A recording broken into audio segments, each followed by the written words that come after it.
that's a direct cost because this organization is training, probably a direct cost because I know you need it bigger.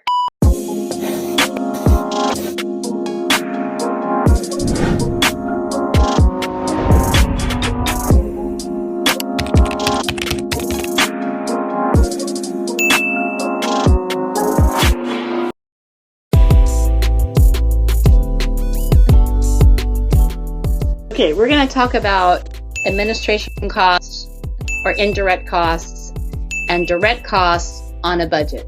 Administrative expenses are indirect costs. That's another word. Okay, so think of payroll expense. That's a direct cost because this organization is providing mental health services. Right. So almost all of their payroll goes to providing services, right, and not all of it. Right. So here's what the issue is. You asked me for a budget for operational costs. We actually need to pull that up and look at it. Part of the rent counts as a direct cost because they need to provide the services at the rent. Publications, professional service events, expenses do not count as they're an indirect cost. Postage and shipping. Training, probably a direct cost because we need good people to provide mental health services. Dues and memberships, indirect cost. Business meals, indirect cost.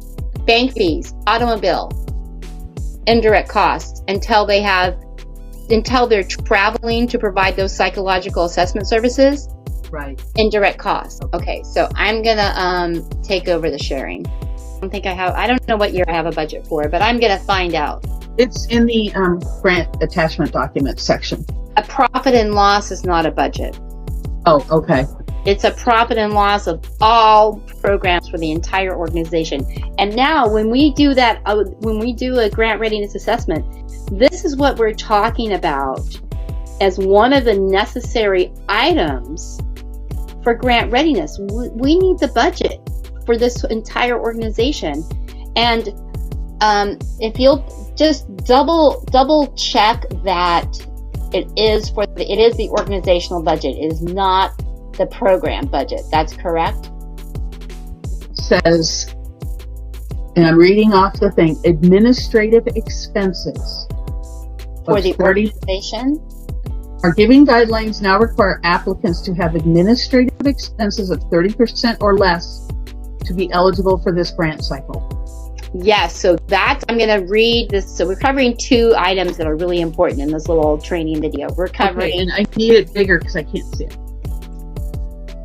Kathy, I'm sure this is going to be really entertaining for the thousands of YouTube people who are going to watch this. I know you need it bigger every time.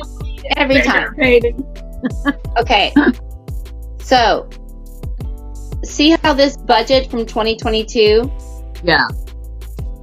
breaks it down. Here's their income.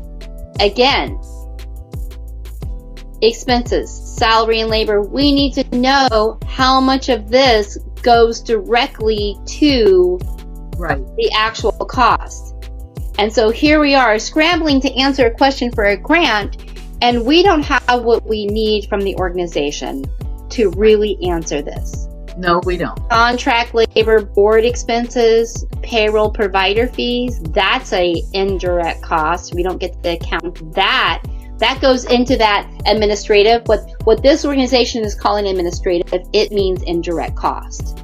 There's a percentage. Listen to this. There's a percentage of these rent, utilities, and business insurance that has to go to the direct cost. Because like when they're working with children and providing services for children, you have to have a special insurance to cover their practitioners. Office and payroll expenses, psychological testing materials. These things actually count a percentage of them. What are they using towards? So really, we have to ask the organization